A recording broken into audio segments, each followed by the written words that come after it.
Nah man, there's no way he's getting away with this shit. Like, this stuff is on par with armed robbery. You can't be that shameless.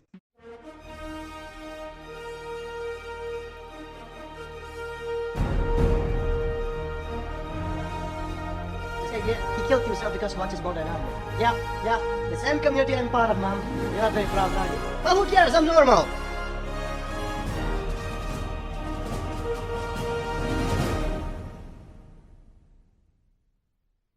My first ReZero Torrents video was not received well. Many think there is nothing wrong with the show, apparently. So it's time to check the consensus about the anime for the third time. Let's see if the majority has any problems or it's just me. As always, I will be showing one positive review followed by one negative, just so I can be fair. The fucking hypocrisy to be talking about fairness when you edited basically every single positive review that you have put in your video is absolutely crazy. But wait, for everyone that is watching this video right now, the situation is even worse, because he has engaged in a quadruple cherry picking with this video.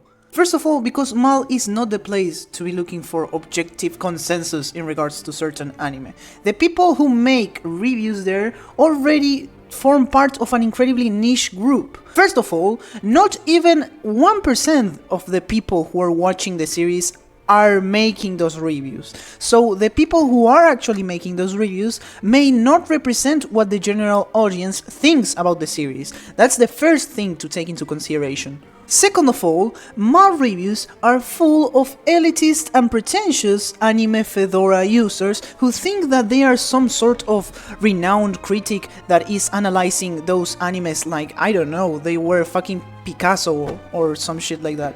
I mean, I have already presented reviews that perfectly portray this shit in the previous videos that I have made responding to you, so I won't be going through all of that again because it is ad nauseam and it makes no sense to repeat an argument that hasn't been addressed already. But feel free to watch those videos and just basically get to know why the source that you're taking as evidence isn't really valid per se. But as I said, he's making a quadruple cherry picking here, and I have only mentioned one way in which he's cherry picking. We still have 3 left. Second of all, he's cherry-picking reviews inside of Mal, which is already a cherry-picked site, and inside that cherry-picked site, he's choosing those reviews that keep confirming his already established bias. That is, he's choosing those reviews that he can use in order to try to delude his audience into believing his viewpoint. Because there are really good, well-justified positive reviews that for some reason Snob has decided to not include into any of his videos about the objective consensus in regards to ReZero. The third way in which he's cherry picking is by picking an extremely small sample that really doesn't even represent 1% of the population that you're trying to analyze. Since Crunchyroll doesn't really present any data in regards to the amount of views that every episode of a certain anime gets on their website, I am going to make some estimations based on YouTube clips of ReZero that Crunchyroll has been releasing week to week with each new episode release of Season 3. In this case, I am going to be taking these 4 clips as samples for our calculations. And if you're saying, well, but that sample is too small, you can go check out Crunchyroll's YouTube channel and search for ReZero clips, and you'll see that basically all the clips have above 150k views in total. So it makes sense to take these videos as samples. First of all, we take all the views of each of those clips and we add them in order to get the total views. Now it gets tricky because it is highly likely that the people who are watching one clip in particular of ReZero are also watching the other clips. So we cannot count all the views as produced by individual viewers. That is, we cannot say that there are 904k people watching ReZero. So, for the sake of Snob's argument, I am going to take half of those people away. Half of those imaginary ideal viewers that we would have if each view was from an individual viewer. Now, for the sake of Snob's argument, I am going to deduct away half of it again, because I am only going to consider that half of the people that are watching the clips are also watching the anime. Which, by the way, it's mostly not the case, since not only are we only talking about Crunchyroll here and not all the platforms in which ReZero is being streamed right now, but also because in most cases more people watch the episodes than the amount of people that are watching particular clips on YouTube. But as I said, I am making a lot of concessions to help Snob because his argument is completely crumbling apart. Even with all the concessions that I have made, the people that he has chosen as an objective representation of the consensus in regards to ReZero only represent 0.004% of the actual viewer base of the anime. That means no one.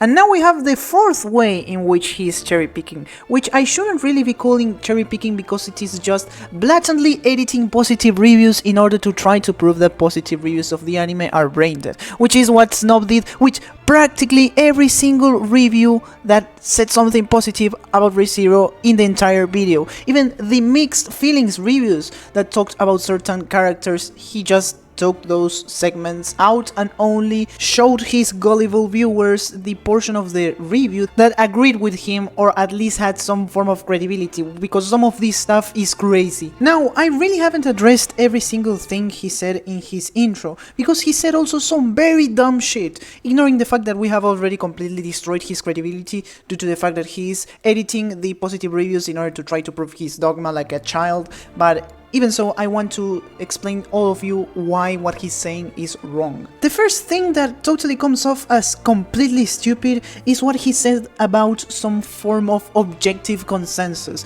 Consensus are not objective, they are subjective. They are made up and arbitrarily established by groups of people.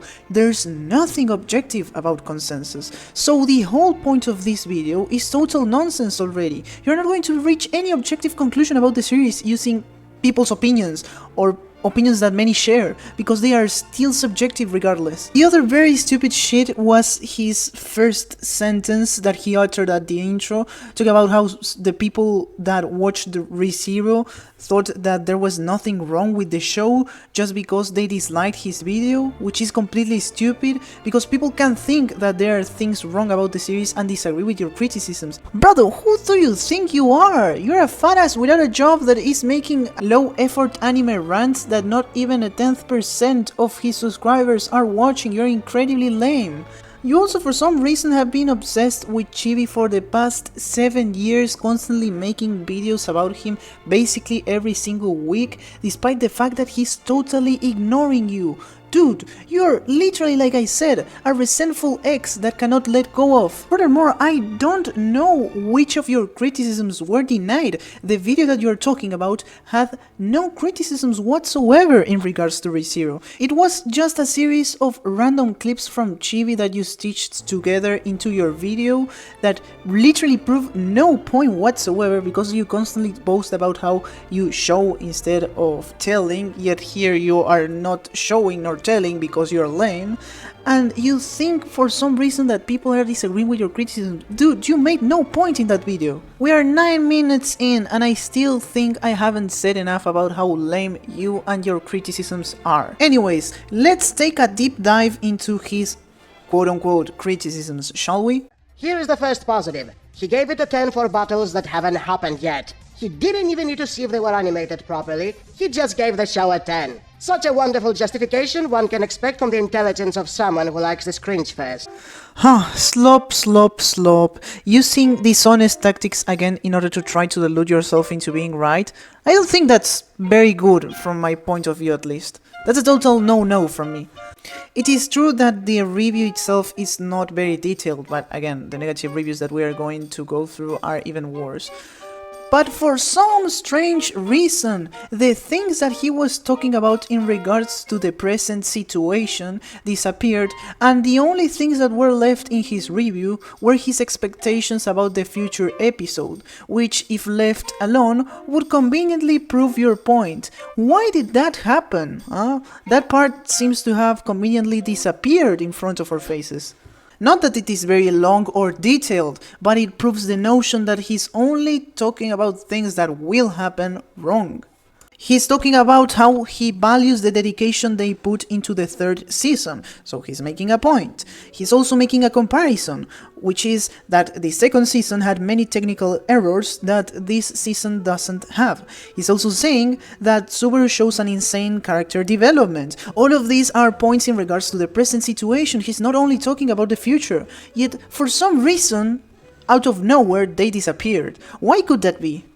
even then, the parts he left already prove him wrong, because he only spent like 3 sentences talking about future events. He also talked about how he liked Capella's dubbing, because it captured her essence very well. He also talked about how he thought the director was doing a very great job from his novel reader perspective. So I don't know why you are only centering on that aspect when he is talking about a lot of more things. Granted, nothing here is in detail, but you are still cherry picking. And even then, what if the guy was talking about future fights? He ended up being right about them. They had a great execution, a great animation, and the pacing was really good, which is the most important things in regards to important fights. They weren't interrupted like every 10 seconds to change the perspective. Like the Regulus fight was all a single fight happening all together with only one interruption, which was the Liliana episode. They also got great reception. I mean, go check the IMDb scores, in which many more people than those 10 mal reviews participate. The episode of the fight between Kurgan and Garfield and the episode of Regulus itself when they defeated him have very high scores. Also, the funniest complaint here was the supposed lack of justification, which is true, he didn't justify everything he said, but dude, you should also see how negative reviews do the exact same shit. Why are you praising them as being valid analysis of the series when they do the exact same shit that you're criticizing in positive reviews? Sorry, not positive reviews in general, because we already know that he cherry-picked basically every single positive review and he ignored the ones that were thorough and well explained, and the few that he included were completely edited out. But still, dude, the negative reviews are doing the exact same shit. Why aren't you criticizing them? Oh, sorry, I forgot that this entire video was a huge ass confirmation bias exposition. On top of that, we also have trying to delude your viewers into accepting your same views. Like, this shit was bad faith from the very start. Here is the first negative. He mentions several reasons for why the show is bad. This is what reviewing is all about. A very useful application of Hitchens' razor is that whatever is asserted without evidence can be dismissed without evidence. So I don't have to go through each of the events in the series in order to prove these guys wrong. I only need to find logical flaws in their arguments or lacks of justification of certain premises. And what a coincidence, literally every single one of these reviews lacks justification for their premises. And let's start with the first one. He says that ReZero has failed to build upon this concept that he presented before, and for some reason he just asserted that the main concept behind ReZero was the one that he presented, which is a baseless assertion and can be simply dismissed by qualifying it as such. Then he says that it has become a repetition machine that simply reiterates over extremely similar events over and over again with sole focus on increasing show length instead of building interesting story. Has he mentioned any specific events about the story? Has he contrasted any two particular situations in the story that can at least try to work as evidence for this point? Has he mentioned any specific characters? Has he mentioned any attitudes of specific characters? Has he mentioned anything remotely close to what ReZero is? Any specific thing about ReZero? Some event that, let's say, if we hear two people talking about, we will instantly know that they are talking about ReZero because of the specificity of it? No, he hasn't mentioned anything at all. This is just a flowery language in order to try to delude people. He's not making a good analysis. This is a nothing burger. You can literally copy paste these criticisms to any other show you want and they will still apply because they are so unspecific that they won't enter into conflict with any specific narrative events. He also talks about how character growth is extremely small, if not non-existent for the most part. Again, no evidence, he isn't saying absolutely anything. He's not giving any particular examples to prove that is the case. Again, I can show you each step of Subaru's character evolution for this video, but it makes no sense provided that the person who is attacking the series isn't doing the same thing that I would do in that case, which is providing evidence, so I won't do it in this video. In the following one, which is about Triggered Senpai, I will bring every single one of the events because I will use it as a master reference for arguments in future videos. And for those of you who want to know how that project is going, it's taking a lot of time because I have to get a lot of clips from different parts of the story. I am also making a script, unlike with this video, so it's going to be very well and detailed, and it's going to be like 4 hours long. Going back to the main topic that we were talking about, he tries to justify, because this isn't a justification really, it's invalid, the thing he said about there not being any character growth by saying, despite suffering through endless tragedies, Subaru is still a crybaby.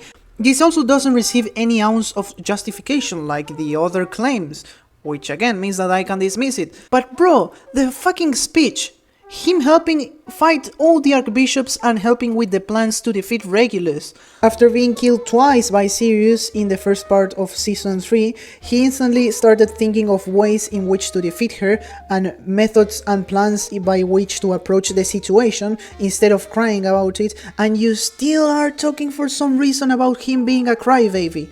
Also, instead of fruitlessly panicking and trying to rescue Emilia by himself, like he did in Arc 3, in Arc 5, which means Season 3, when he was asked about Emilia's situation, he decided to prioritize civilians and even go into the battlefield to help people, both as a strategist and as a combatant. Yes, he went into the fucking front lines, and he even lost a leg and an arm later due to it. Seriously, if any of these events scream to you Subaru is a crybaby, you're mentally brain dead. Even then, let's assume this stupid crybaby argument for a moment, and let's think about why it would not make sense even if Subaru was still a crybaby, quote unquote, in Season 3. Because for some reason he thinks that dying horribly over and over again in ways that will totally destroy his mind if he were in Subaru's place, for some reason wouldn't make you in some way desperate or despairing like in Subaru's case. Like bro, are you even trying to pay attention to the series? This is the second death that he suffers in Season 3. Do you think he is not going to despair or be like a crybaby after suffering from this? Like I say, talk is cheap. People who are insanely deluded think that they would do better if they were in Subaru's situation, but they would have crumbled apart after the first death due to the psychological impact of dying and returning from that situation alive. There exists no organism in the entire planet that can die and keep living after it. So of course, since no organism is made for that, almost no one would tolerate this shit. You have to commend Subaru for it. Bro, we're talking about a fucking 17-year-old who hasn't even finished high school. Are you serious? Then again, I am expending a lot of time explaining why a claim is wrong, even though it wasn't even justified by the one who uttered it in the first place. So, I am not the one who should bear this burden of proof. I won't repeat the same attitude unless they try to justify it, and I require bringing evidence to counter-argue. Well, the next things he says are characters are uninteresting, he doesn't even try to justify it, and even if he tried, this is a subjective thing because interest is particular to the individual. And then he says, it is as if they are auto-generated NPCs on an RPG game. Again, he didn't even try to prove it, and it is not a valid analogy because for an analogy you need a comparison, and for a comparison you need two things being described and contrasted. You're just doing one part of the work, which is saying what it can be compared to. You're not describing the thing that can be compared to the other thing. You're just claiming it can be compared to that thing. Or as I said before, you are saying X is Y without justifying it, without making a contrast between each of those things and their particular characteristics, which is why this comparison fails. Then he spouts some more vague stuff, saying that the writer has used the exact same formula on all characters, again baseless, again he didn't prove it, and he didn't even present a formula, he only uttered a vague statement about a comparison that he didn't even try to explain, elaborate or prove, so I don't know what formula he's talking about. Then he says, have one romantic interest. Again, he's not proving this stuff, he is making a generalization here and he's not even trying to bring particular examples which wouldn't even prove the generalization in the first place. And he also says that they have flat personality, the same exact thing. Vague complaint, flat personality can mean a lot of things, it's unspecific, it has no evidence backing it up. And then he says that it is dictated by one trait, that with no depth, which again, the same as the previous claims. You can claim whatever you want, but if you're not going to justify it, you're going to say this has no depth, I am not going to bear the burden of proof of explaining each of those things because you have failed on doing your part. I mean, if you try to make any anime review and you just stated in that review the Characters have no depth. Do you honestly think that you are making a correct and good assessment / analysis of the story? You're just making a vague statement in the first place, because not having depth, what does that even particularly mean? It is too vague, too lazy. You're not even trying to bring particular examples for that. You're not saying, look, this example, this event, this thing right here proves that it has no depth. This quote right here from the story proves it has no depth. No evidence whatsoever. Then he says, villains are even more uninteresting. Again, he's using the word uninteresting in a wrong manner, because you being uninterested in something doesn't mean that thing is uninteresting. You are trying to take your subjective experience and make it seem as if it was an objective one, which makes absolute no sense.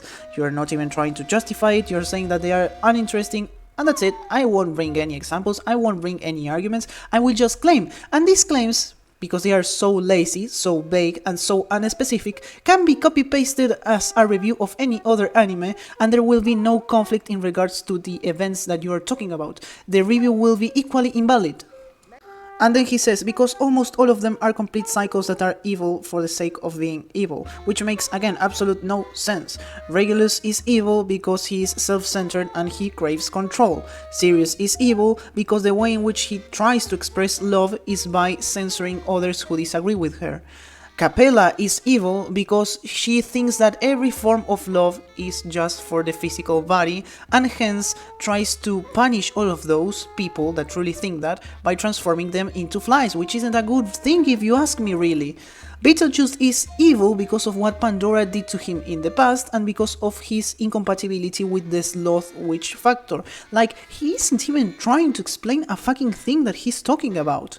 Each of them have their particular ideologies by which they try to justify their acts, no matter how wicked they are, and no matter how contradictory they are, because the entire point of the archbishops being introduced is that they are wicked, and that their ideology is fundamentally wrong. Like, literally, Subaru said to Regulus that his ideology was contradictory, because he said he was the most complete person in the world, yet he kept comparing himself with others.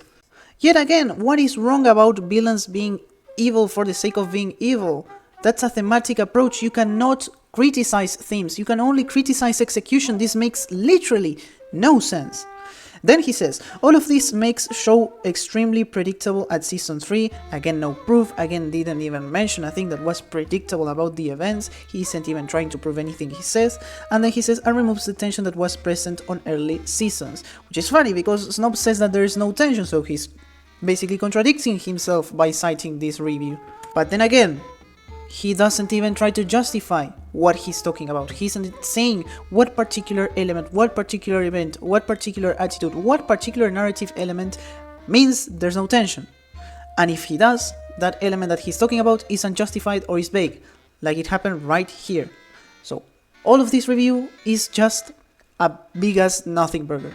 The same thing with the bad dialogue section. He says dialogue lacks depth and nuance. This is incredibly vague. This is incredibly lazy. He isn't saying anything in particular. He's just saying depth and nuance, which are buzzwords that you can slap whenever you don't know how to properly analyze something. Like, dude, do you think that you are making an analysis by just slapping into your review depth and nuance? Are you stupid? And then he says, every character acts like they are 12-year-olds with overly simple and exaggerated emotions, which is a good strawman, but you don't even try to prove that this is right, that this is in fact the case, because I can say that for any series that I dislike. I can say, I don't know, in Legend of the Galactic Heroes, anytime more than 4 characters are having a conversation, it feels like a circus, and every character acts like they are 12-year-old with overly simple and exaggerated emotions. And I can say that and no one will notice that I am in fact talking about ReZero because it is unspecific. And even then, if I was talking about ReZero, I am not justifying any of the things that I am saying. So it would be invalid both for Legend of the Galactic Heroes and for ReZero, as a review, as an analysis. Finally, he says, conversations feel unnatural and hollow. So he admits that he's talking about his feelings and he's not saying anything objective. And Snob says, wow, what a great analysis. This is absolutely insane. The hypocrite that Snob is impossible to measure or to compare with any other person. Mentioning if the elements of the show are done right. It is not giving it a perfect score without even watching it. Hey, at least he got something right this time. He said mentioning and not proving, because that's right, he's mentioning things he believes being true, but not proving them. It is like making a thesis and only putting your conclusion in the thesis. It makes no sense. Second positive, ReZero is a masterpiece. If you like ReZero, you will love ReZero. Amazing justification. If you like bad guys, you will like ReZero. Such a strong reason. Not many anime have bad guys. Perfect score. Bro, literally removed 80% of the review and thought that no one would notice. Now, this is fucking lame. Imagine trying to prove the consensus about a certain series being negative and not finding anything that proves it, so you have to take the few things that are there and prove that the consensus is positive and edit it in order to try to prove your point. This is fucking lame, Snuff. This is seriously lame. He says ReZero is a masterpiece, but he doesn't leave it just at that. He says this season has greatly expanded on the lore of the Singh archbishops and doesn't seem to drag out like previous seasons felt sometimes. He then says, I will say there are some iffy parts, like the whole Regulus exchange in dialogue. Short answer, if you are a ReZero enjoyer, you will love this season. If you like fights and not CGI dragons, you will love this season. If you like motivational shows, you will love this season. If you like well-written characters that make human decisions, you will love this season. He's listing the reasons why he likes ReZero. Granted, he's not giving any particular events, but according to you, that's not required, because the negative reviews that you praised as good analysis didn't have any justifications for the events. So, according to your own standards, which are not mine, I consider this review in particular to be equally invalid as the other negative review. This review right here is like in the same level as the one before, so it makes no sense, and you had to edit out his reasons for making those claims in order to try to strawman his review and convince your deluded audience, and probably your deluded self, about your preformed dogma being right. It is absolutely lame, as I said before. It became a lolly harem ecchi isekai. What? Dude, are we watching the same series in the first place? Where's the lolly harem? Where's the ecchi? You only have one fucking fanservice scenes in the entirety of ReZero up to this moment in time. Because all the rest of the scenes related to Capella, well, she's the fucking last archbishop. What do you expect her to do? No, dude, I think these people live in a whole different dimension. Where's the fucking lowly harem here? What are you watching? Index? Fate-colored Ilya? What are we watching here? I can literally count the amount of lolis that there are in ReZero with one hand. We only have Byaku, Liliana, Mimi, and that's it. I still don't understand why people keep calling Capella and Pandora lolis when they aren't. They aren't lolis, they are just small women, which are called petite women. Matter of fact, this stupid distinction between actual childs/lolis and petite woman or small woman, which is so stupid in the first place, because you can clearly notice when you have a small woman and an actual child, so it makes literally no sense to even be debating about definitions of this shit. Caused a horrendous scandal on Twitter some time ago. There was this cosplayer who was 22 years old and she was fairly small, like she had the exact same height as Capella. And well, she took the bad decision of trying to cosplay Tatsumaki, which many people keep regarding as a loli for some reason when she isn't. And then after making her cosplay and taking some photos, she made the mistake of uploading them to Twitter. And people started crashing out, slandering her, calling her out for supposed pedobate despite the fact she was an adult.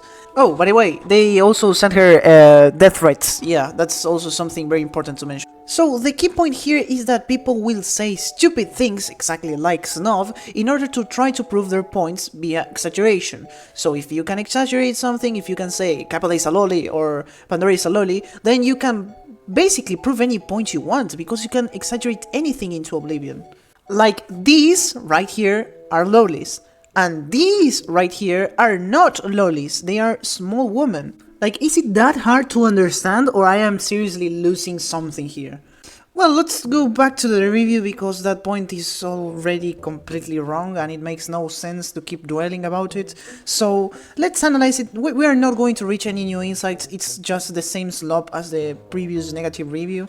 He starts by saying that he's disappointed. Yet, nothing objective, this is just a feeling and it's not something objective about the show, it's only talking about the person who made the review. Then he says, if second season was meh but watchable, like this isn't even an analysis, it's just saying it is meh, what form, who would qualify saying something is meh as an objective analysis or something that can be valued as a good review of something like that? That's brain dead. And then he says, this is just a cringe fest, which is very lazy, you can really call anything you want a cringe fest if you're not going to elaborate on it, and he doesn't. And he says, who is the writer aiming? Which is a completely stupid question, because a writer doesn't aim for a certain group of people. A writer writes because he wants to put a certain thing that is in his mind into the paper. That's it. They are not catering to anyone, nor they are trying to satisfy anyone's wishes. They are always writing, taking into consideration what they want. So this question makes literally no sense. No writer tries to cater to a certain audience, especially when their work is public and free. Especially when we're talking about ReZero, which is a free web novel. Like, the entire question is already assuming something that they must prove. That's why I think this is begging the question. You must determine that the writer is aiming to a certain public in the first place to make the question, who is the writer aiming towards? Because you haven't proved your assumption in the first place. Even so, what does what the writer wants to do with his work have to do with the objective quality of his work? The writer is not the piece of art, he's a separate entity. Ideas, like stories, don't have an owner. It makes no sense to say, well, read it taking into consideration who wrote it, because it makes no sense in regards to stories, especially when you're trying to evaluate their quality.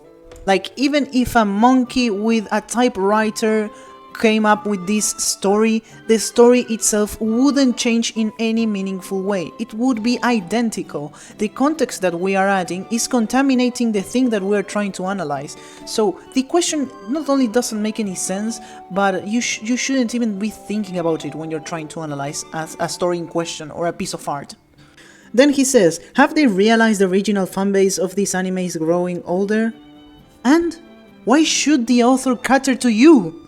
Then he says, but instead of giving us gore, psychological mystery, which there's still psychological mystery in ReZero, there are wicked sin archbishops which are controlled by the radical faction of the witch cult, which took control of the entire witch cult like 100 years ago. Each of them has a certain authority that we don't know anything about. We don't know who ordered them to come into Priestella. We don't know what was the root cause of the events in Priestella. We don't know anything about the witches.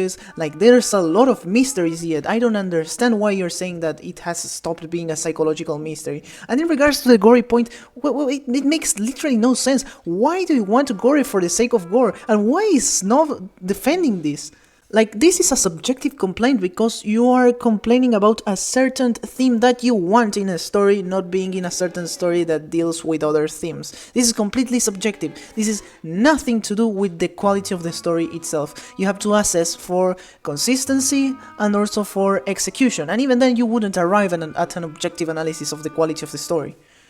And then he says, this slowly has become a lowly harem ecchi isekai. This is total nonsense. Where are they taking these criticisms from? Because I've seen them repeat like a parrot the same exact baseless criticisms, and there's literally nothing in the series pointing out to a lolly harem. There are like 3 lollies and only one of them are even interested in the protagonist. And they are interested in the protagonist like a child to their dad. Like, do these people not realize the big Freudian slip right here? Like, they are thinking that a lolly being with Subaru implies that they have a romantic relationship, like Byakuya with Subaru, despite the fact that Subaru literally considers her like his child? Like, what the fuck? And then he says, but where is the plot? 8 chapters and one of them count as 4 chapters and absolutely nothing of value happened. What the fuck is he talking about? Literally 5 fucking senior bishops of the witch cult all showed up in the same city, being that city one of the most important cities in the entire kingdom of Lugunica. And the two gluttony siblings are responsible for Rem's name and memory erasure, and also for Crash's memory erasure. And also, on top of that, we have all the familiar drama in regards to Wilhelm and Reinhard. We have the political situation in regards to Priscilla being foreshadowed in the season. Like, we learned that there's someone in the witch cult able to revive people, like strong warriors, like Kurgan and Theresia. Subaru survives getting his leg chopped off thanks to the dragon's blood that Capella inserted into him, and it seems that the curse is fighting with the Olgarm curse he got from Arc 2 and with Satella 2, which is like another curse inhabiting his body. Like, there's a lot of things going on. What the fuck is he talking about? And then we have the vague, lazy complaints with no examples, no evidence, no elaboration, no nothing about the dialogues, like saying, whoa, the dialogues were so vapid, shallow, and void of any soul, just talking. Like, this is flowery language. We are not saying anything in particular about the dialogues. You're just saying pure word salad here. In regards to level of rigorosity or specificity, this is the exact equivalent as saying it lacks nuance. Like, it's the exact same thing, not only because there's no evidence and no further elaboration in regards to that point, but also because it's incredibly vague. What specific characteristic of the dialogue is vapid? What specific characteristic of the dialogue is shallow and void of any soul? What does in specificity void of any soul mean? Like, I know that you are trying to criticize and saying like this is boring or this is bad, but this is too superficial. You're not giving me anything to work with here. Like, this is so vague, it is impossible to falsify. Like, this idiot is so fucking stupid. He says the dialogues are just people talking. No shit, that's literally the definition of dialogue, idiot. And then omitting some baseless stuff like saying that the anime's sole purpose is to sell the light novel, which is completely false and unfounded. He then says, at this point this anime feels like an abusive relationship where I just stay for the time cost fallacy. If you're recognizing that you don't like something, and you recognize that the time sunken cost fallacy is a fallacy, then why the fuck are you still engaging on it? Like, it is as stupid as recognizing that stabbing your own leg with a knife makes no sense and only hurts you, and still doing it. Why the fuck do you engage with ReZero if it brings you nothing more than negative thoughts? Just drop it. Like you are worse than a meth addict.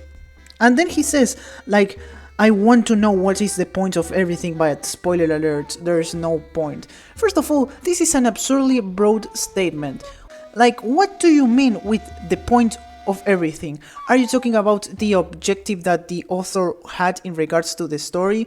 Are you talking about your personal fulfillment from the story? What are we talking about here? Because if we do not specify the terms that we're talking about, then this is pure word salad. Because if you're talking about what is the goal that, I don't know, you can fulfill by reading the story, that's something completely subjective. So it makes no sense to blame the story for not being able to satisfy this virtual goal that you have arbitrarily established in your mind that the story must accomplish. It makes literally no sense, and yet you're complaining as if it was something objective because you're saying there is no point to it. Like, you're referring to the story, you're not referring to yourself. And then he says that they are just lollies, and well, that's the same brain-dead statement as before, so we don't need to readdress it. It's like an abusive relationship where you stick around because of time sink fallacy. Actual reasons that you realize by watching the show. What? In which way is the time cost fallacy an objective thing? The time cost fallacy is about the utility that someone gets by engaging in a certain task, and the cost, the subjective cost that engaging in that certain task represents.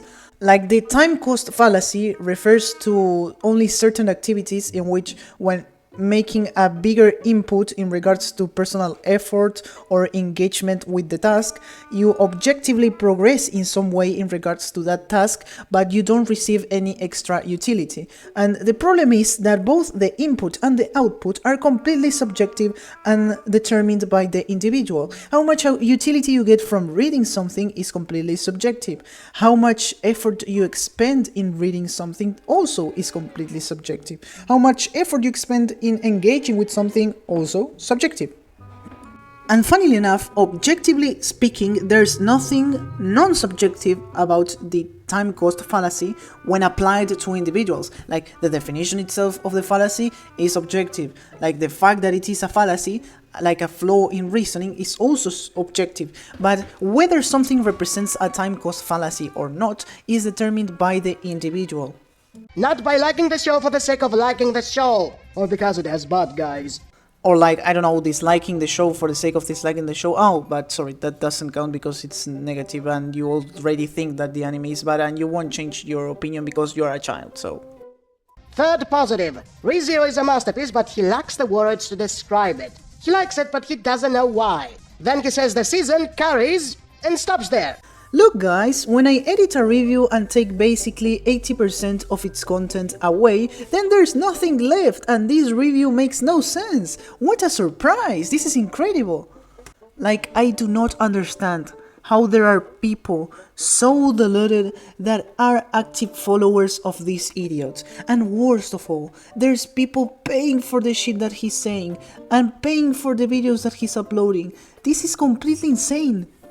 Like, I mean this to anyone that is paying his Patreon. Do you realize he's laughing at your face? Do you realize this bum is taking advantage of all your monetary support to do this absolute hot garbage? Like, if you paid a single dime to Snob, please rethink your life decisions. Anyways, back to a review. The content cut here is insane. He basically left only 2 sentences. This is blatant dishonesty. Let's read the actual review. He says that ReZero is simply captivating. He says that the 3rd season has an incredible plot. I lack words to describe it. And then Snob decides to edit a little bit of this and a little bit of that and take it out of the review.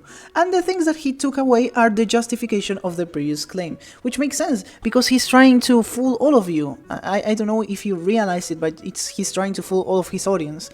After that sentence, in the original review, he says, the involvement with the characters, the drama inserted in each of the episodes, the fear that Subaru always gets into more trouble as time passes. It gives such dynamism to the story that few works can achieve. He then says, to better define ReZero, it's a surprise, unimaginable things can happen to Subaru, and you just accept it and experience watching a story like this. This anime tackles it in a more visual way. Those who read the novel carry a burden of imagination, which sometimes makes things much worse. The season itself carries. So there's a little bit more content here, you know, like there was something missing, but it was redundant, so it doesn't matter. Snob, please take your stupid ass out of YouTube and just delete your channel forever. He doesn't explain why it carries, it just does. Maybe because you dork erased like half his review? Like, this is so fucking lame. The entire purpose of this video was to try to prove the objective consensus about ReZero, and he had to edit the fucking reviews in order to delude himself and the people watching it. This is insane. He knew that he wasn't going to convince you, so he had to edit the positive reviews because he wouldn't have achieved it otherwise. Like, this mere action is an admissal of defeat. I don't know if you realize it. That is how his review ends. Amazing critical skill. Oof. I still don't think he surpasses the guy who said Loli Echi Harem. That one is in a whole different category of critical skills. And I don't mean this in the good way. Third negative. It's constant talking where they keep repeating the same things over and over. And once again, Snob has decided to cut out things that completely contradict his point, like the fact that this same reviewer not only gave negative thoughts in regards to that season, but also gave positive thoughts about the series itself. And well, he decided to take that part out and only leave the negative thoughts, because otherwise his argument would completely crumble apart. Remember that he's trying to prove that the consensus about ReZero is negative, and he's already cherry-picking a selected group of reviews in order to try to prove his case. Not even with those cherry-picked reviews is he able to form a definite consensus about ReZero being bad, because those negative reviews also praise the series, and the positive reviews that he has chosen had to be edited out in order to make it seem as if the positive praise of ReZero makes no sense. Do you understand the point that I am trying to get at? He has so little evidence in favor of his point that he has to edit and modify the little evidence he has. Like, this guy found out that basically every single real fact disagrees with what he's trying to say and decided to delude himself into making up his own reality about the facts and creating an artificial consensus in regards to the series that he's trying to bash. Like, this is incredibly lame.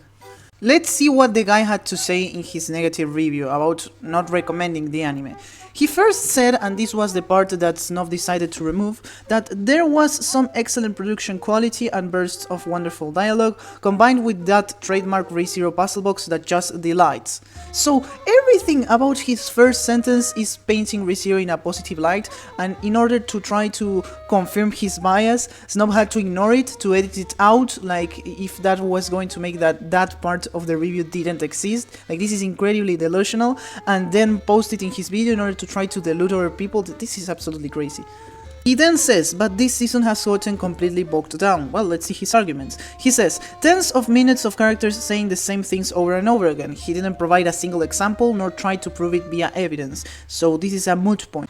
Not only that, but which standard are we supposed to use to determine whether something is repetitive or not? Because maybe for me, a character repeating 3 times the same plot point might not be repetitive because I know that people are not paying attention to the show and require this repetition to understand what is going on, but for some other people it might bother them because they already know about this.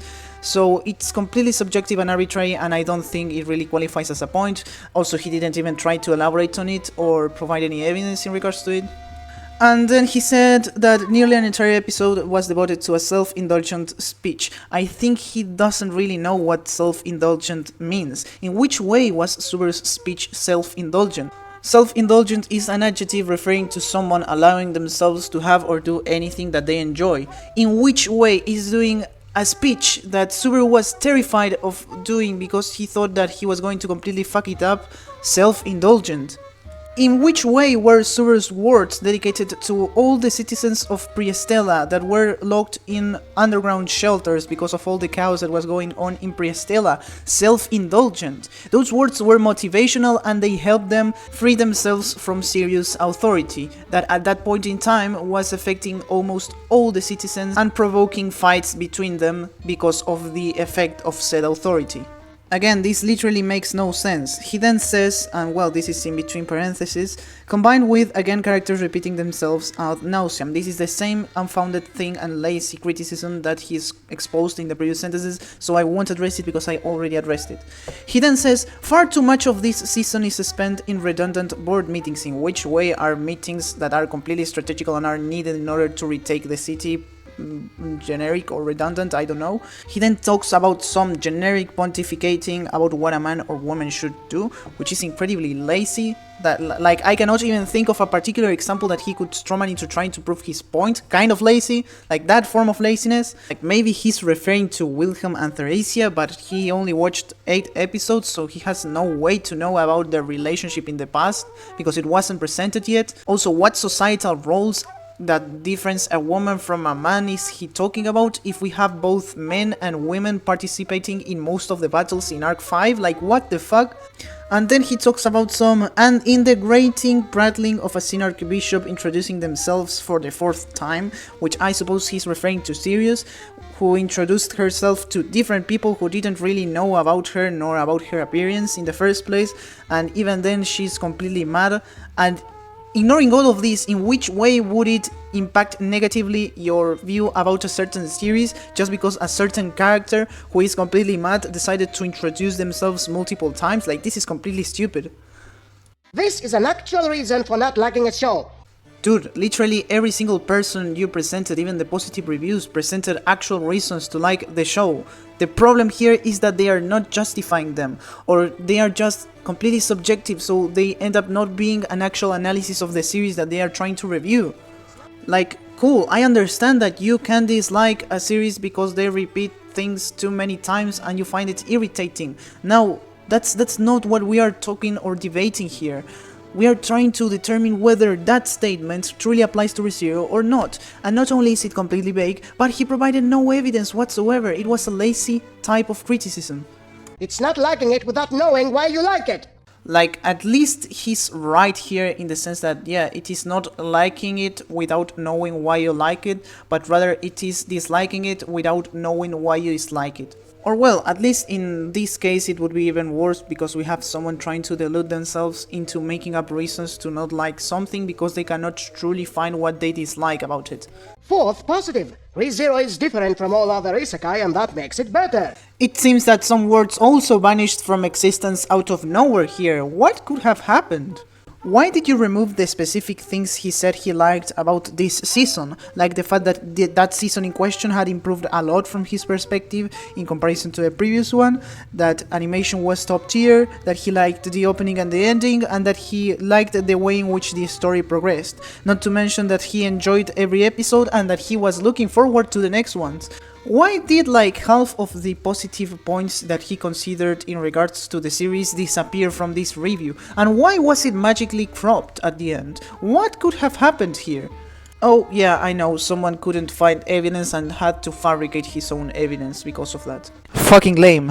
Also, are we going to ignore the fact that he strawmanned the entire review into oblivion? He didn't say that ReZero was good because it was different from all other isekai anime. He said that ReZero was different from all other isekai anime. Whether he considers it to be a net positive or not depends on the execution of the series itself. He also talks about many other things rather than just saying it is different. So not only did you crop out the review, but also you decided to misrepresent it, thinking that people would believe your nonsense.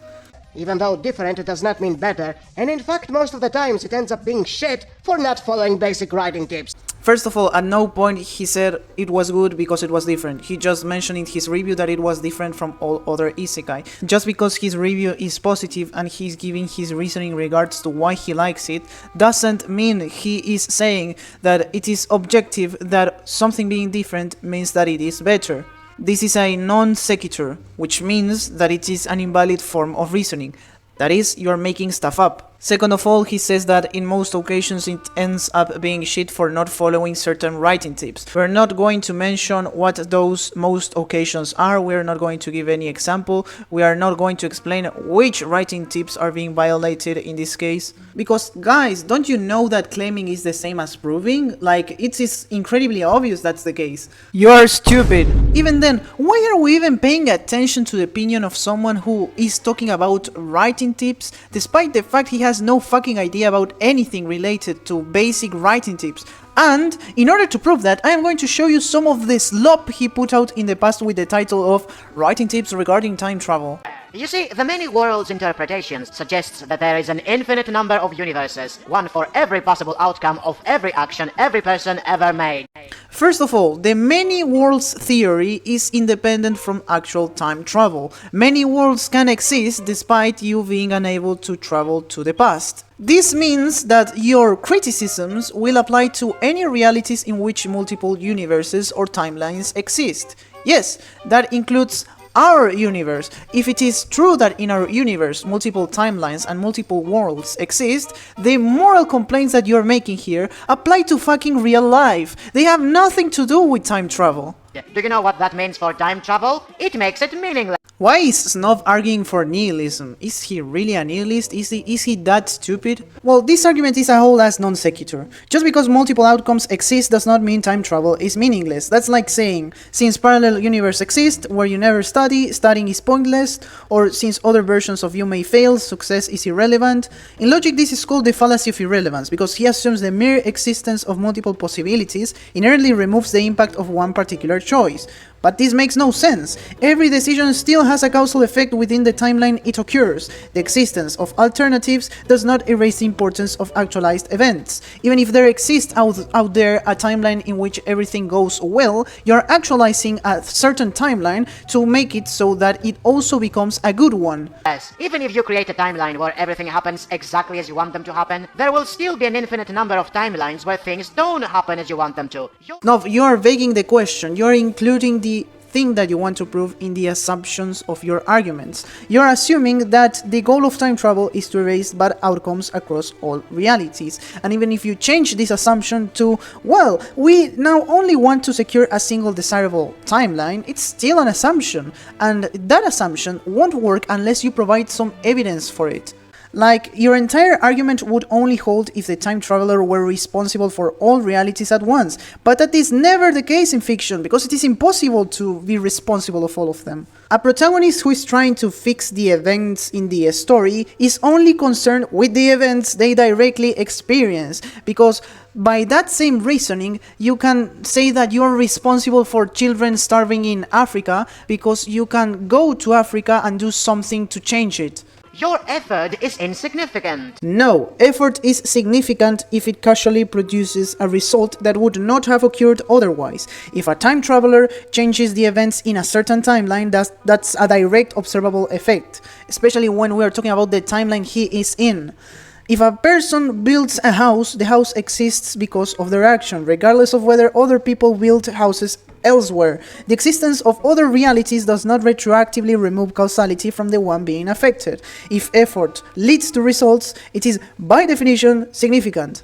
But wait, you might think, isn't it rewarding to at least get to all the trouble of creating a timeline exactly as you wanted, so at least one of the infinite versions of you will have a good life? No, it isn't. There is no reason to bother doing even that. If there is an infinite number of timelines, then by probability alone, this perfect timeline exists even if you don't do anything. He assumes that the reward of time travel is ensuring that some version of you somewhere has a good life. That's not the goal of time travel stories. The goal is for the protagonists themselves to experience that desired outcome, and in order to do that, they have to change events in such a way that a certain timeline becomes good.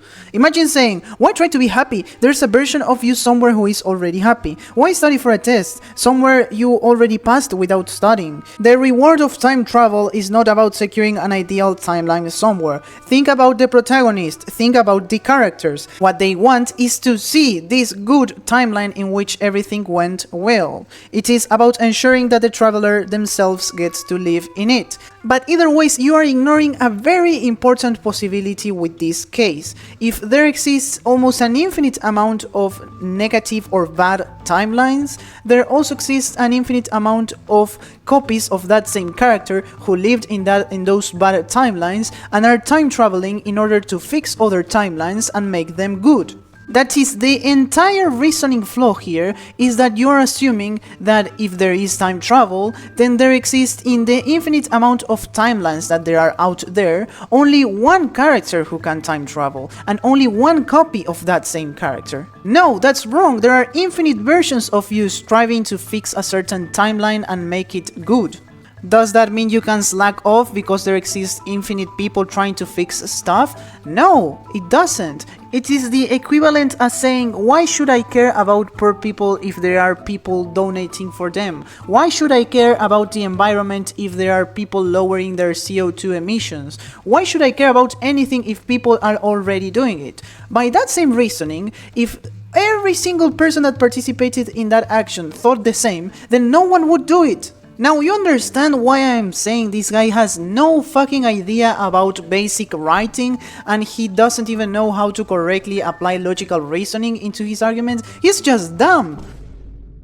Then he says all other isekai are power fantasies, while Re:Zero is the only isekai where the protagonist struggles. Maybe I'm kinda blind, I don't know, but could any one of you viewers please point to when or where that sentence was uttered in the entirety of that review? Because I honestly can't find it. Oh yeah, I know why. He just made that the fuck up. This is a double lie if you actually watch other isekai. Not only there are several isekai which are not power fantasies. Again, where is he even alluding to a power fantasy here? He doesn't even mention the words. Like, this is an Olympic leap in logic.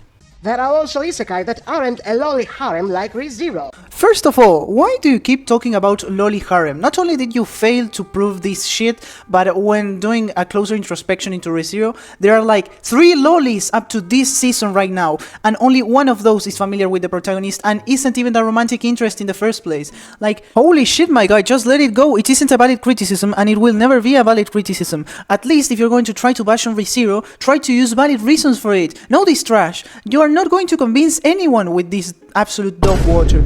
Then he says all that Subaru faces inspire him to not give up. I am sure if you are giving the power of infinite retries without the possibility of ever failing... Whoa, whoa, whoa, stop right there. Infinite possibilities are never failing. Snob, if I give a cockroach an infinite amount of chances to defeat an elephant, do you think the cockroach is going to defeat the elephant at some point or another? Like, the basis itself of the argument makes no sense, ignoring the fact that he's wrong about Subaru having infinite chances to solve everything. Even if he had infinite chances to solve everything, that wouldn't guarantee that at some point or another he would end up solving everything. And my example that I presented here portrays it perfectly, and let's use another example. Let's use as an example the gameplay that I have right now running in the background. People who purchased Dark Souls have virtually infinite chances to complete the game, yet not every person who purchased the game has completed it, despite the fact that they have infinite retries to kill every single boss in the game.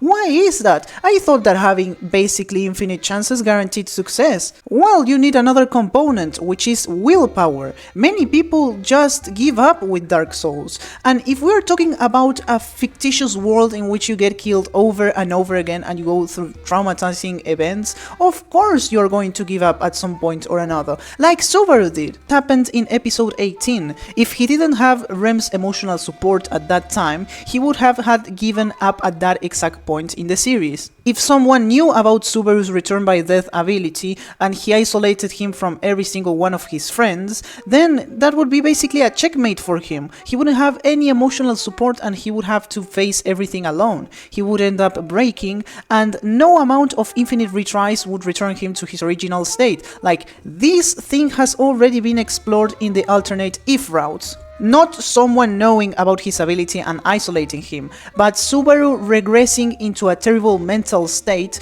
because he didn't ask anyone for help, or he decided to carry all that burden that comes with having that ability and not being able to talk about it by himself. And each time you bring counterexamples, like in Arc 3 when he got totally mind broken after the first loop, and in Arc 4 after the rabbit's death, they would say things like, well, but there were people around him who supported him during those rough times and acted as the emotional support he needed in order to get over his severe mental trauma. This is as stupid as saying that the protagonist of a certain story was never in life-threatening danger because they remained alive till the end of the story. This is completely stupid. Tension arises from the possibility of something bad happening. It doesn't arise from it actually happening, because we're talking strictly about possibility and plausibility, because a dinosaur appearing out of nowhere is not plausible, and it doesn't count as tension precisely because of that. It isn't plausible. And comparing a meteor strike with, I don't know, Subaru suffering from trauma and not being able to recover due to the lack of emotional support makes no sense. One thing is plausible, the other thing isn't. Even then, there are infinite ways to outsmart Return by Death. From sealing the user that has the authority, tying him up and preventing him from committing suicide, like Garfield almost does in Arc 4 if it wasn't for Otto's intervention. Any form of mental damage, including memories, like if Gluttony were to erase Subaru's memories, then Return by Death wouldn't be able to get them back. And also you have certain magic users who can manipulate the connection between Subaru and Satella and make his Return by Death malfunction, like it happens in future arcs, but I'm not gonna spoil. Like, look at Arc 4, even with his Return by Death ability, saving both the Sanctuary and the Mansion proved extremely difficult. If he didn't have the help of his friends, he would have had to give up. Like, this is completely stupid. There are like infinite ways to outsmart Subaru and to make his ability be completely useless.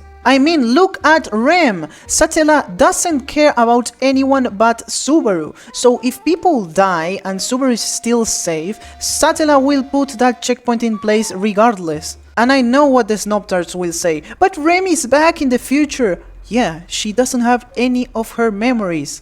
She's a new character. Her character has completely died. That Rem that we have right here is like if Rem was killed and someone or some soul got into her body. That's not the same person. But as always, Snob loves taking things out of context, and he hasn't read the novel. Probably some of his stupid fans has just sent him that image and the novel chapter, and he, who doesn't have any context about the novel, just decided to strawman it into oblivion and dishonestly make a video about something that he isn't even reading. Like, the mere fact that Rem's memories got lost and they had to go to Pleiades Watchtower in order to get them back already increased the stakes a lot, because throughout the entire arc there were like 10 almost permanent fuck-ups.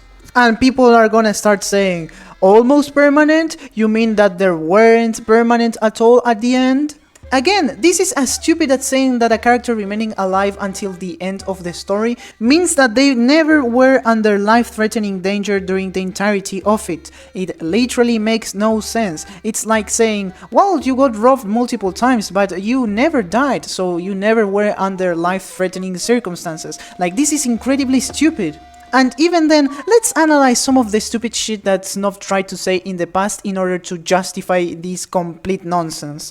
Let's clarify that up until episode 19, and at the time I am making this video, it was never established in series that there is a finite amount of respawns. It is only an assumption with nothing to back it up. Wait, is he stupid or just willfully ignorant? Saying that there are infinite retries up to that point in time, that is episode 19 of season 1, is just as much of an unfounded assumption as saying that there aren't. Like, but it works both ways. You don't only just need to prove a positive, you also need to prove a negative. You're making a claim, and claims require proof. The claim that is convenient for you isn't exempt from this rule.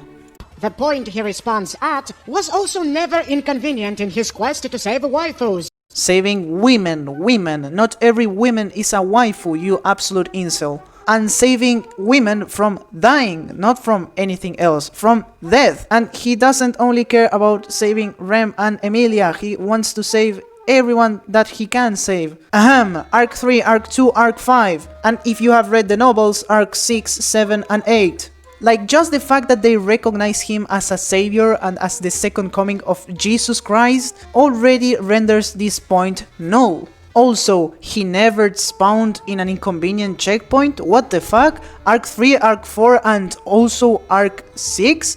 Like, in Arc 3 he spawned after his conflict with Emilia and he was forced to die in horrible ways and watch everyone around him die multiple times. In Arc 4 he was put into a dilemma that was basically impossible to solve by his own.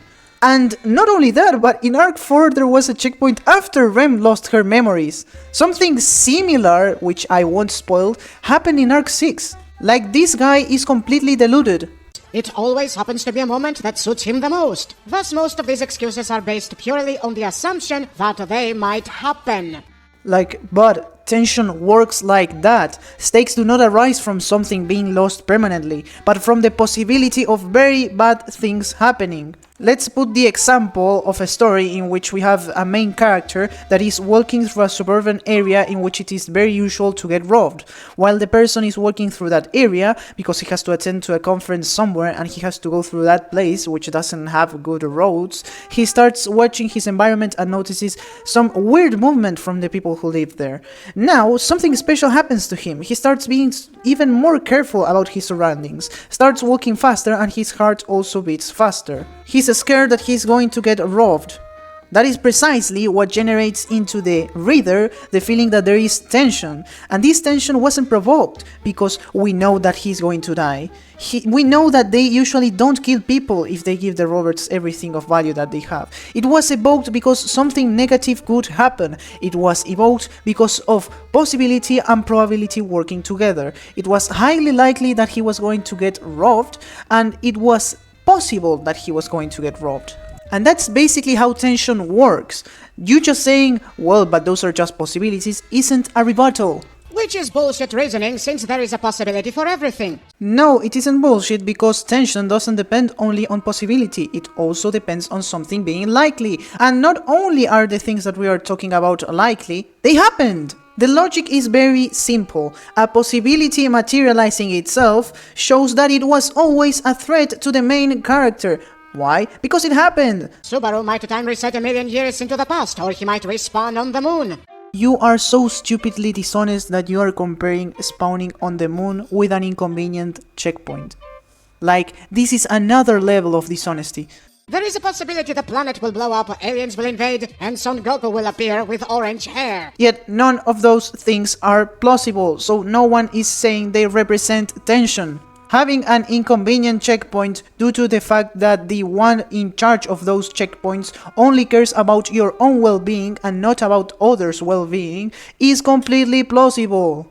Just because the possibility exists does not mean there is tension. Also, by this bullshit reasoning, any series is full of tension because there is an infinite amount of things that might happen. Like, he made a stupid strawman about others' arguments in regards to why ReZero is good, and then proceeded to call them stupid. Don't you realize you're calling yourself stupid for coming up with those arguments that weren't there? And I know what the fanboys are going to say before they even think about it. They will say that these things actually happen in a later episode, and they know it because they have read the novel. I am wrong because this possibility turns out to be true. Even if it is so, where is the tension? Like, at the start of his clip, I thought, wow, he understands our point and he's going to attempt to give a rebuttal to that point, and then he proceeded to make an absolute clownfest immediately after saying that. Note, I ignored the fact that he called anyone who disagrees with him fanboy because that's what he usually does, so it makes no sense to constantly bring it up as a criticism because we all know that it is brain dead. I don't know why I should repeat it ad nauseum. Like, the reasoning is very, very simple. Please do not get lost. If an event happens, it means that it always could happen. Very simple logic. For something to take place, it is required for that thing to be able to take place. So, by some easy reasoning, if P and P requires Q, then Q. Like, how can you be Greek and struggle with basic syllogisms? If the fanboys know these things are going to happen, these statements are no longer possibilities, they are facts! Wait, hold on. Do you even hear yourself? If something will happen, doesn't that mean it was always possible? How does "it's a fact that Subaru will suffer permanent consequences" turn into "it was never possible for him to suffer them"? That's like saying, I know for a fact that I am going to eat dinner tonight, therefore it was never possible for me to eat dinner. What? That doesn't make any sense at all. You are trying to argue here, and failing to do so, that because some fans already know the outcome, there was never any tension. Bro, that's not how storytelling works. Imagine saying, well, I rewatched that horror movie, so there was never any tension in the first place, or since history books tell us what happened in World War II, there was never any uncertainty about who would win. Are you stupid or something? That's literally how you sound right now. Tension isn't about whether someone, somewhere, in some distant timeline knows what happens. It's about how the events unfold in the present moment for the audience and the characters. Most people watching ReZero don't know future events, no matter the fact that they will happen or not. If they are a possibility, they count towards the tension. It is very simple. I mean, by this same argument, we can dismiss tension in basically every single story. There are people who have read it and know what happens in the future, so there's no tension at all because those possibilities are facts. Are you stupid? Are you mentally retarded? Like, let's go through some more examples. Let's apply your logic to other stories real quick. Let's say that in Attack on Titans, now, since we know characters will die, their deaths were never a possibility. Or that in Game of Thrones, since we know betrayals happen, there was never any suspense about betrayals. Or in Berserk, since we know Griffith will do something horrible, there was no tension in the Golden Age arc. So, according to you, any story where we know something will happen later automatically invalidates all prior tension. So, it had tension, and magically when the viewer or reader did something, it stopped having tension. Weren't we talking about something objective, something intrinsic to the thing in question that we are analyzing and that doesn't depend on subjective interpretation or subjective impressions? Well, it seems we left objectivity completely behind in this case. Like, this is the stupid shit he uses in order to justify his rant about ReZero. Do you realize how stupid and dishonest the guy is? Let me tell you what is really going on. The fanboys are only trying to sound surprised about a plot twist that has no foreshadowing to excuse it in series. Brother, at least try to bring a semblance of evidence into your points. Like, the guy is saying that for important plot points or plot twists in the story, there is no foreshadowing whatsoever, and he isn't bringing a single example about it. And Even though I don't have to do it because the burden of proof is on the one making the claim, not the one denying it, I will prove that claim to be factually wrong. Arc 2, the dog was revealed to be the actual curse user in that arc, and in every single loop, for exception of one in which Rem went to the village, Subaru was beaten by that dog. And surprisingly enough, in the loop in which Rem went to the village and Subaru didn't get beaten by that dog, Rem got the curse and died. Isn't that enough foreshadowing about who is the curse user here? Add to that Biako's explanation in regards to how curses work, and there you have your foreshadowing for who is the villain or the enemy in Arc 2. It was also foreshadowed that Rem was the one killing Subaru in most of the loops, because she constantly behaved in a very strange manner when Subaru was around, and in one of the episodes we even hear the sound of her weapon, so that's part of the foreshadowing. In Arc 3 we know that the witch cult is attacking the mansion because Rem senses something from Ram since they have a telepathical connection due to being Oni twins. On top of that, we know that the appearance of each of the royal candidates was revealed, and one of those strangely resembles Satella, someone that the witch cult praises as a god.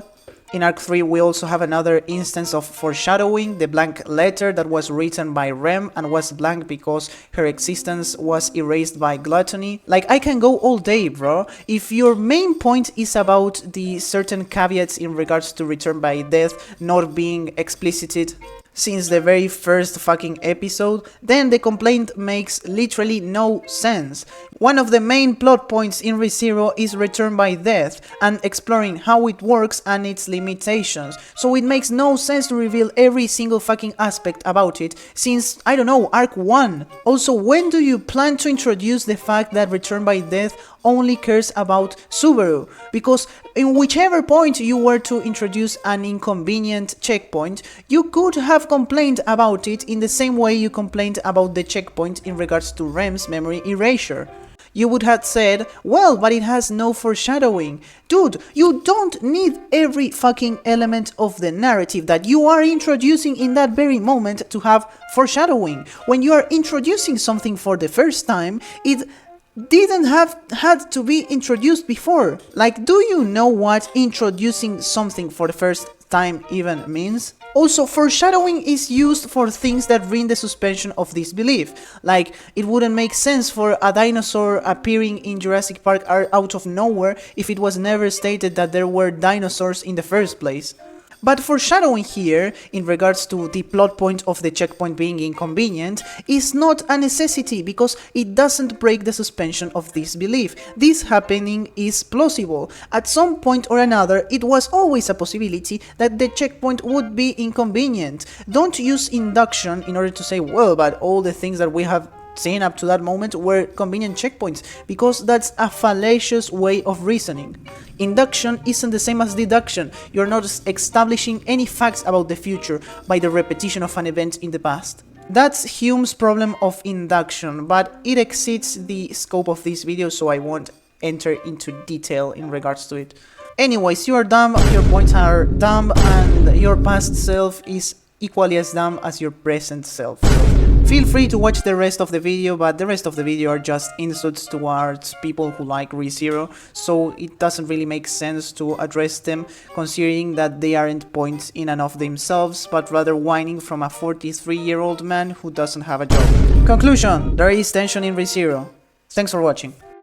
Or without a reason for why you were given the power. It is the fucking main plot point of the entire story. You're meant to reveal that at near the end, not half into the story like in regards to Arc 5, which is the arc that Season 3 is adapting. Like, this is equally nonsensical as saying, bruh, Attack on Titan is bad because Marley wasn't revealed in the first 2 seasons. Are you stupid or something? That's the main plot point of the entire story. The existence of Marley and the existence of Parity are the main points of the story. They are not meant to be revealed halfway into the story. And Return by Death is basically the main thing behind all the events in the story, so of course it will take place near the end, not at the start. Like, what kind of stupid ass complaint is this? And you are living in a lowly harem, you would definitely have the strength to not give up. First, again, stop with the fucking lolly harem. You are stupid, you're retarded, you have no proof about what the fuck you're talking about. It is as if you didn't watch a single episode of season 3. Next, in which way would a lonely harem help with Subaru's mental condition? He's going through terrible shit. Do you think that him going to, I don't know, a maid cafe would improve his psychological situation in some way? Are you stupid?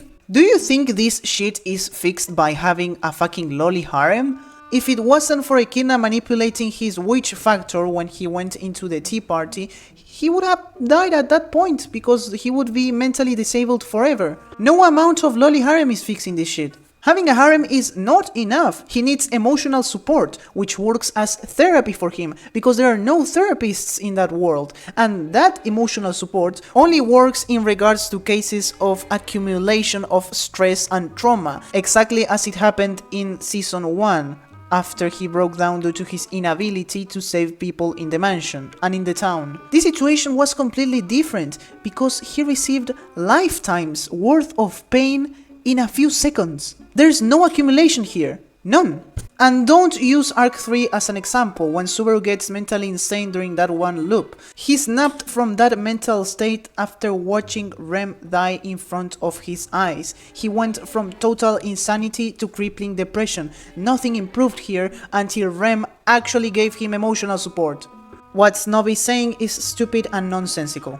But you don't have the power of infinite retries, and you can only live in a lowly harem if you are a very rich Muslim. First of all, what the fuck do Muslims have to do with a lolly harem? Second of all, why you not having the same ability as the protagonist immediately invalidate the overall message of the story? That's like invalidating Hunter x Hunter's message about the power of the human spirit and the desire to achieve great things just because you don't have Nen-like Gon. What the fuck? Thus, your justification for liking the show is based on deception and immorality. Sorry, with the words deception and immorality, are you referring to things like, I don't know, cherry-picking reviews and cropping them in order to try to present a false narrative to your audience and to yourself? Like things of that sort, or am I mistaken? Fourth negative. Subaru is an insufferable cringe lord. The bad guys are evil psychopaths for the sake of it. To nobody's surprise, this review was also cropped by Snob, and he removed some shit that really puts into doubt the credibility of this review. First and foremost, this isn't a negative review, this is a mixed feelings review, so I don't know why you're saying that it is a negative review. Second of all, let's go through some of the shit he said. If he repeats points that we have already addressed, I'll say it and I won't repeat my arguments ad nauseam, and if he fails to fulfill the burden of proof, I won't go on my way to prove the particular conclusion to be the opposite case, that is, false, because he didn't prove it to be true in the first place. So let's start with it. First of all, he says Subaru remains as insufferable as ever, as lazy as the previous reviews, and in the same way it lacks any form of evidence to back it up. Also, we are talking about an impression. Whether you can tolerate something or not is completely subjective, so this is an objective. And then he tries to justify, which by the way this isn't really a justification, by saying he's the human equivalent of stepping on a Lego, a walking cringe factory who constantly makes you question why am I still watching this. Again, probably all of you have noticed already, but all of this is word salad. He's not saying anything in specific. He's not using certain dialogues, he's not using certain events, he's not using certain quotes, he's just restating what he already said with other words. This isn't a justification. Just saying, well, let me define in a better way what is the negative feeling that this series is giving me, isn't really justifying the series being negative in the first place. You're only introspecting into your own impression of the series, yet you have mentioned no specific events about the narrative. Then he makes a really stupid complaint about Subaru keeping the tracksuit, which is completely irrelevant and isn't really a point. Like, do you honestly think this is a good analysis? And then he says, even Kazuma, new veteran, kept his tracksuit antics confined to home. What do Kazuma's personal decisions have to do with Subaru's personal decisions? Like, this is completely out of context. He then makes a rhetorical question which isn't really a point because it is just a question, and he says, who in their right mind thought this was a good look for an epic tale? Well, literally 80% of the people watching it and rating it above 8. That's the people who thought it was an epic tale. That means basically everybody except from you. By the way, I am not making an ad populum fallacy, I am just stating facts, and also he's just talking about his feelings, so considering that basically no one shares his feelings, they are not a valid criticism for the story. Also, the next point completely contradicts what Snob said just right now. He said that the reviewer was criticizing the story for having villains that are villains for the sake of it. Let's see what he actually has to say.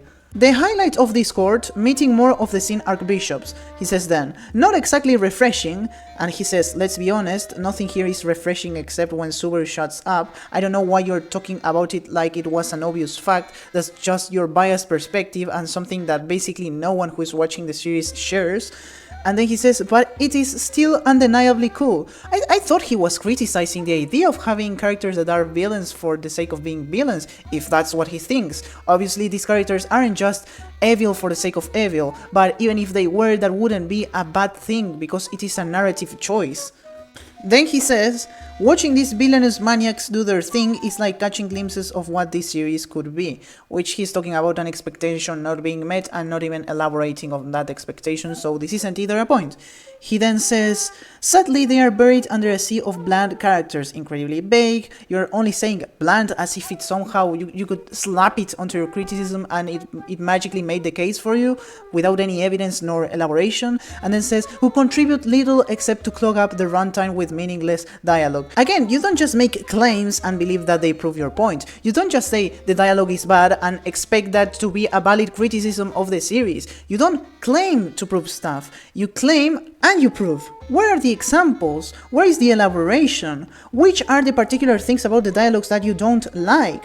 In which way does it seem as if it's clogging up the runtime? Why are you considering that to be an objective thing of the series and not a problem with your pacing preferences? Like, this doesn't only fail the test of the burden of proof, this fails basic logic. He then again restates the same pattern as before, that is, saying something and then restating that thing with other words, believing that to be a justification for the initial thing you said, by saying plot points drop from the sky like a badly written gacha game story.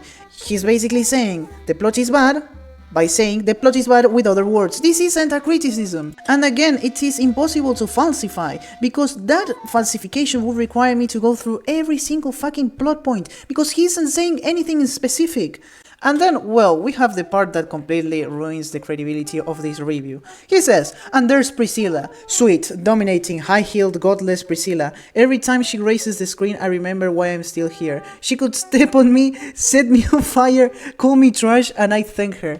Like, there's no way Snob thinks he's getting away with this. Like, do you really think this is something that has any ounce of credibility? Just so that you can say, well, this is a true analysis that kind of proves my point? Like, there's no way you didn't edit that out on purpose. Like, the shit he's saying completely invalidates any form of value it could have potentially had as a form of evidence for a negative consensus of ReZero. So this is bullshit, and he's not giving any valid reasons despite you saying he is. Like, they are just saying things that would be detriments in regards to your liking of a story in particular, that you can literally copy paste to any other negative review that you are making and would still apply, and they are not justifying any of it. It is very easy to list things that would make something unlikable. What they are not doing is proving that said thing has the detriments that they are talking about. And only degenerates are still watching it, chained by the lolly waifus. Are the lolly waifus in the room with us right now? Now that's a legit reason someone would say about a story that gives you infinite retries in a lolly harem. It seems that justifying an assumption using other assumptions for some odd reason classifies as giving reasons for it. What? Also, the two other slanders he mentioned we have already completely destroyed in the video, so I won't go over them again. And he's literally repeating it every 2 seconds. Like, the man thinks that he's going to brainwash his audience by doing blank noise torture. Fifth positive, it's one of the best isekai. That's it. That's the review. Amazing justification. Nah, man, there's no way he's getting away with this shit. Like, this stuff is on par with armed robbery. You can't be that shameless. Bro straight up deserves to be in jail for this robbery. No wonder the review was simplistic when there was a retard dishonestly editing it. Like, is there anything more that I should say here? I think that's enough. And finally, the fifth negative, it has literally become the generic isekai of felating Japanese culture in another world. Lasting lollies, random evil cultists attacking evilry, exposition dumb pep talks of brain-damaging dialogue, etc. Actual reasons for not liking the show. No, they aren't actual reasons. Let's go one by one. First of all, he says, highest rated season, insanely high rate of negative reviews. Oh yeah, it's both voted trash. So, if I don't like something but it's still popular, then obviously it must be rigged. At least try to hide your pathetic arrogance. First of all, he presents no evidence for voting, just states it as a fact, because you know he doesn't like it, so obviously it couldn't be a genuine rating. Then he says something very stupid, because if we apply this logic consistently, then literally every highly rated season of an anime that has a vocal minority of detractors must be voted. Negative reviews exist for every anime, and given ReZero's divisive nature, it's completely expected that not everyone will like it. That does not prove voting. This is just a lazy dismissal to pretend that popularity must be fraudulent, rather than acknowledging that many people actually like the show, like he's going against your supposed consensus snob by trying to delude himself into thinking that the consensus audit is wrong. Then he says, Season 1 was great with mystery and a broadly tight-knit plot and great cinematography, which for some reason you completely dismissed and deleted from the review that you presented. Either way, I don't care about this because it's easily to fact-check. He tries to then compare Season 1 with Season 2, and it's very stupid because he says, in Season 2 the plot continued to get away from itself with a lot of contrived nonsense and silliness, to which I would respond, first, define contrived nonsense. This is literally just an empty complaint with no examples. And then if for some reason he's talking about Suru having to undo the Sanctuary's trials, facing Garfield, or dealing with Roswell's schemes, then sorry, but all of that was logically set up and followed consistent in-universe rules. Now, in regards to, I don't know, some silliness that he's talking about here, ReZero has always had comedic moments from Arc 1. The difference is that Season 2 put even more focus on the psychological horror of Return by Death, so if anything the tone was darker than before. Where's the silliness he's talking about? Again, no examples, no explanations, just a lazy, unsupported whining. Then he says, Season 3 is just dumb. Wow, incredible insight, a real masterclass in detailed reviewing. Let's see the justification for this shit. He says, it has literally become the generic isekai of felating Japanese culture in another world, lasting lolis, random evil cultists, attacking heavily, exposition dump, sorry, because this is a whole ass mountain of word salad, exposition dump, pep talks of brain damaging dialogue, etc. Like I said, poor word salad without saying anything in specific that would prove that this review wasn't just generated by giving some random AI a prompt that said, just say negative stuff about the story. I won't say what story we're talking about, just say negative stuff. Because this level of word salad can only be expected from an actual bot or an AI. First of all, he says, felating Japanese culture. Why did he use the word felating? Is he trying to sound smart or something? First of all, ReZero does not glorify Japan. Like, Subaru is literally the representation of everything wrong with the hikikomori culture in Japan. Like Subaru, a Japanese representative is not portrayed as a superior figure. He is a flawed, emotionally broken protagonist who struggles with self-worth and failure. If anything, the story deconstructs the idea of a cool Japanese protagonist by showing how delusions of grandeur get people killed. Now let's address the next criticism, which is literally a copy-paste of the same stupidity in regards to law that every single negative review is saying because all ReZero haters share one single brain cell. As it was to be expected, he talks about lusting lolis. Literally, who? The only lolis in ReZero Season 3 are Byaku, Mimi, and Liliana, but none of them are lusting in any way, shape or form. Like, he maybe is including Petra, but she's a literal child, she's not a loli, and she makes a 5-minute appearance in the entirety of Season 3. You're stupid. Next up, random evil cultists attacking evilly, which is as vague and as stupid as the previous ones. This might be the most hilariously wrong claim in the entire review. The witch cult's attack on Pristilla wasn't random at all. Each Sin Archbishop had specific selfish motives, and they barely coordinated with each other because they are egotistical maniacs, which is a deliberate narrative choice, so it makes no sense to criticize ReZero for it. Let's go through each of the Sin Archbishops that that make their appearance in this arc. First we have Regulus, who staged the attack primarily because he wanted to forcefully marry Emilia in exchange for Fortuna, who is supposedly dead right now, and the chaos was a tool to make his twisted fantasy a reality. Then we have Sirius, who used the opportunity to incite mass hysteria, spreading uncontrollable emotions through her authority of wrath to create an army of people who mirrored her feelings and her physical wounds. Then we have Capella, who is the Sin Archbishop of Lust and also is the leader behind an assassin's organization, precisely the one that Elsa worked for. Well, Capella made public demands through the city's radio broadcasts, asking for the witch's bones and other absurd tributes,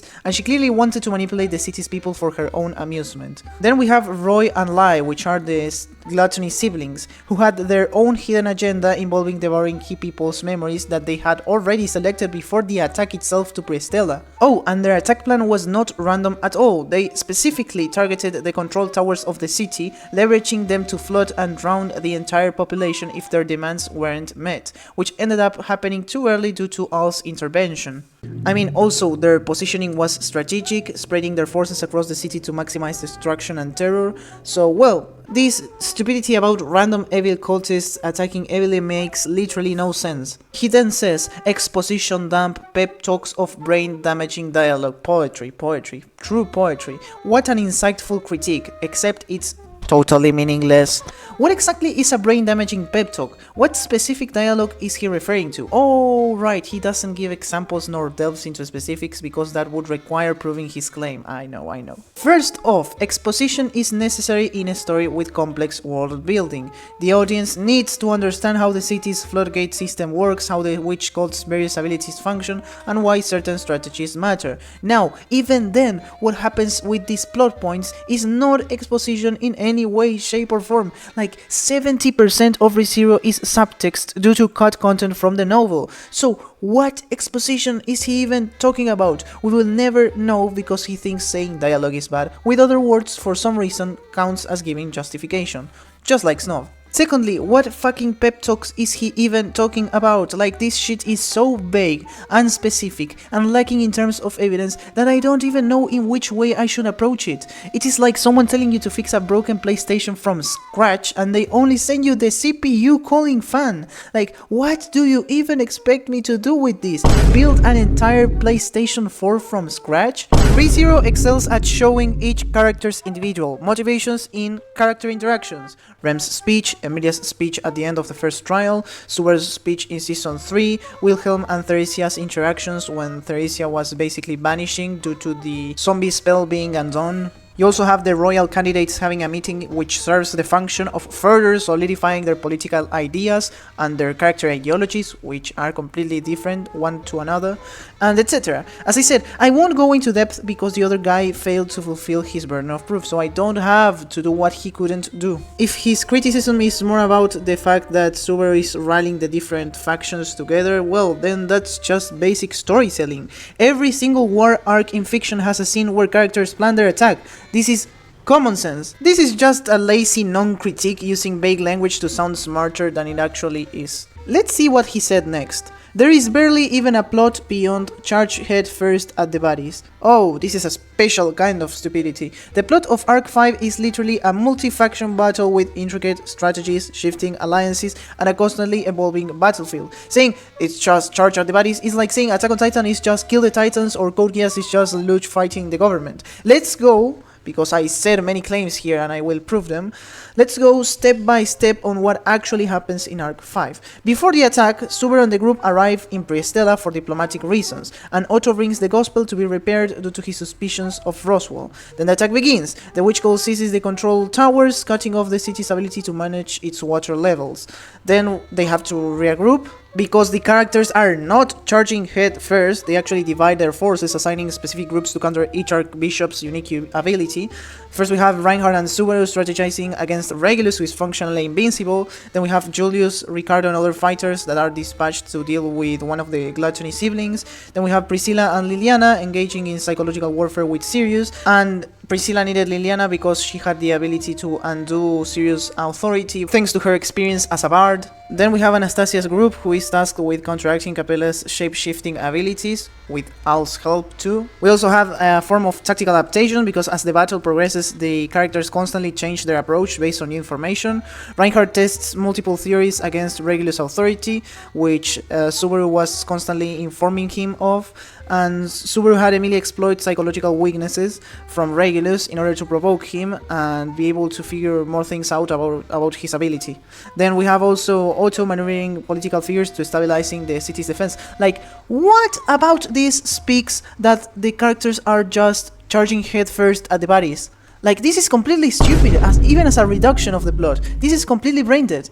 Then we have his final thoughts, and he says, the unique time looping mechanic is all but tossed aside to avoid solving what would be a very simple obstacle for Reinhardt with a little communication. First of all, Heinkel took Reinhardt as a hostage, so there's really no way to solve this apart from Subaru dying over and over again trying to get some information and counteracting the situation with Heinkel in some way. But again, it is like people didn't even watch the previous season. The entire point of his character development was to stop depending on an ability that undermines the value of his own life. I genuinely think these guys watch this series with their eyes closed, because there's no other possible explanation. Subaru didn't die for a whole year till the events of Arc 5.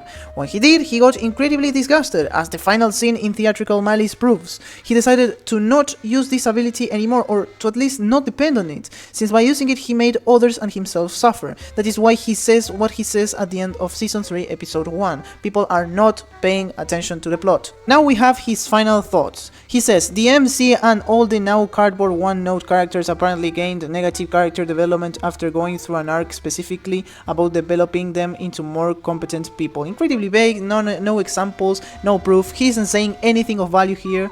Also, who specifically? In which way? Like, where is even the criticism here? You're throwing around bad character development and making absolutely no elaboration. Not only that, not a single example to prove it. This is hot garbage. Also, Subaru does not regress. He has already grown into a leader figure who actively plans and adapts. I swear people watch the season with their eyes closed and ears plugged. The speech, his decision to communicate his struggles with others instantly, his decision to prioritize Priestella's citizens instead of recklessly trying to help Emilia. Like, what the actual fuck? Pay attention to the story. Then, the supporting cast also continues to develop. Emilia, who was practically useless in the previous arcs, now gathers strategic info, like the location of the archbishops, and participates in the fights. Beatrice has a total different attitude. Garfield has to deal with his inferiority complex. He isn't the strongest anymore. And with Elsa's ghost too. Etc. There are like a lot of developments here. Motherfucker, give me a single specific point to debate about, not this vague shit. This guy provides zero examples, because if he actually tried to name someone, the argument would collapse. Worst thing here is that Snob said that these were actual reasons to not like the show, despite the fact that literally every single sentence is unfounded. Not just saying he liked it and then be done with it. Well, what he did was objectively worse than doing that. He tried to fake reasons in order to try to justify his disliking or his hate or the bad quality of the series, which have no evidence backing them up. And you said that this was a valid form of criticism, or that it somehow showed negative consensus towards ReZero. Like, this is absurdly brain dead. Therefore, we reach the conclusion that many people don't like the show. Look guys, I cherry-picked the reviews of people not liking the show. Can you see how many people don't like the show? Because I am showing the exact same amount of negative reviews as positive reviews, despite the fact that there is more positive support than negative criticism of ReZero. Each day that passes, I realize that Snob will never stop being an idiot. And downvoting my video because they like cringe lords and lolly harems without even explaining why. You mean without even explaining how this has anything to do with ReZero? Like, it seems it has become his whole shtick to repeat the same unfounded stuff about ReZero, despite the fact that he didn't even watch Season 3. Ain't no way other haters of ReZero are deluding you. Like, you are really stupid. So we have already addressed all this stupid shit about the lolly harem and Sura being a cringe lord, which isn't justified in any meaningful way, and it's incredibly lazy and arbitrary and subjective too. But seriously, each time people repeat this shit, I question whether they are watching the same show as me or not, because this is incredibly stupid. It's like saying that the protagonist of Hunter x Hunter is black or something. Like, dude, did you even watch the show in the first place? Also, I love to see him whining about the negative response to his videos that are incredibly trashy. Please guys, don't downvote me, that's incredibly cringe. Snob, you're still wrong about ReZero, and you're whining. Won't change that!